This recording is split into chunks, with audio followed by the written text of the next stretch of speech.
Ang Valderrama ay isang ikaapat na klaseng bayan sa lalawigan ng Antique. Pangalawang bayan sa buong probinsya ng Antique. May malawak na lupaing nasasakupan na umaabot ng 28,788.68 hektarya.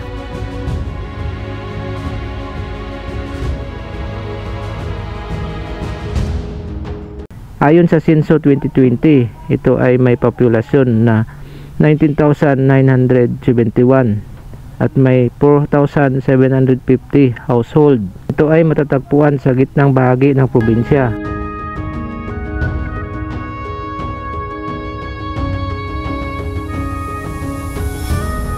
Dito rin matatagpuan ang pinakamahabang hanging bridge sa buong lalawigan at sa buong isla ng Panay na may sukat na 400 meters ang haba.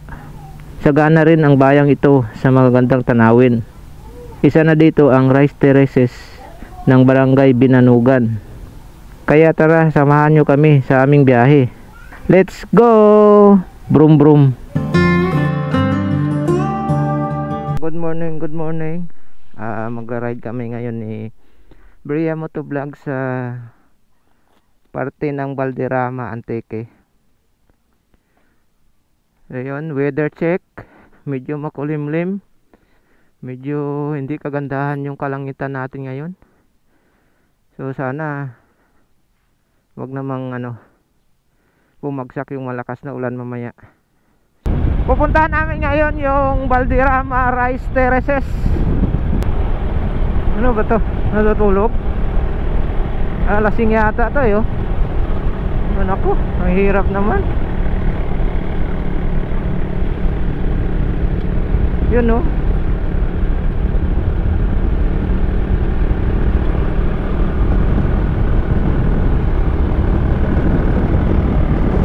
Tulog.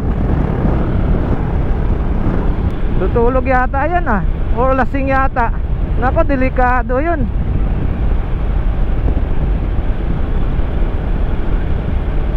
Kaya mahulog Sinisinyasan ko naman yung driver. Okay lang naman siguro. Baka kaya lang ba, yung palabas lang. Baka na-prank lang tayo. Oh, ang ganda. Solid. Woo! Grabe. So stop over tayo dyan. Papasok tayo sa hanging bridge ng Tigmamali. Tara. Matagal ko nang dapat puntahan to. So ngayon lang tayo naka-time na makapunta rito. Yun gumagalaw pala. Ang ganda. Ang haba pala nito. Gumagalaw pa Wow, napakagandang. Sulit na sulit yung yung sulit na sulit yung view, mga kautol.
So dito na tayo sa tulay ng Valderrama. Napakatandang tulay na to, ilang dekada na kaya to, pero tibay pa rin.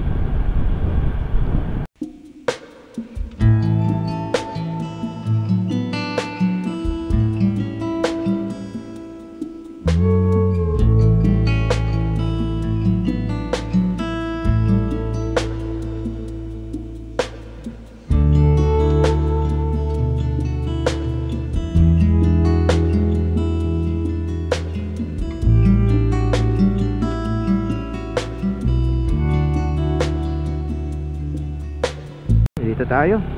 This way to Villa Valderrama. Alright, let's go.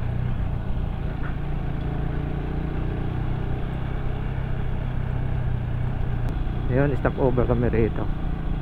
Palipad tayo ng drone dito. Ayan. Right, let's go. Let's go.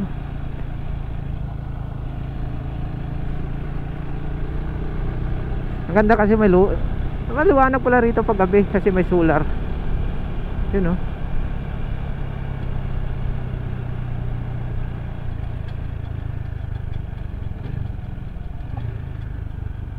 Yun, oh. Sulit, oh. Ang ganda.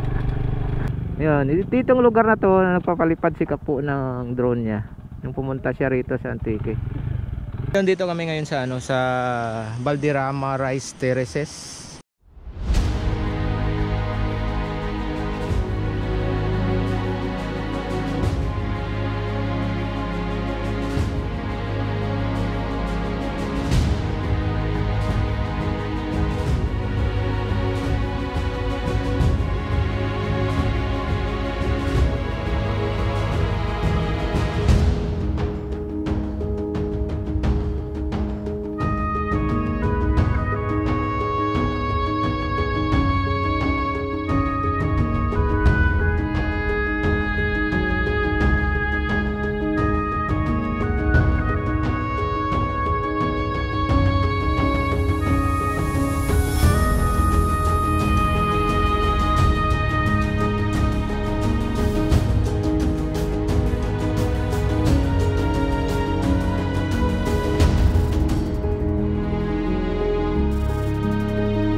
Ganda ng daanan ng tubig hanggang doon yan, mula doon yan sa taas hanggang doon sa pinakataas.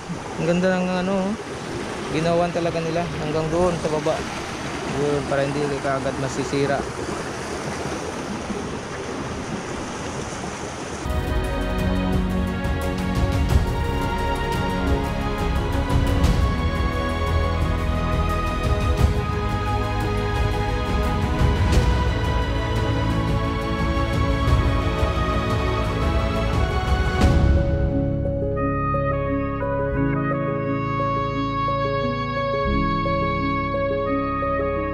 Napakasulit na view, napakasulit na lugar, grabe.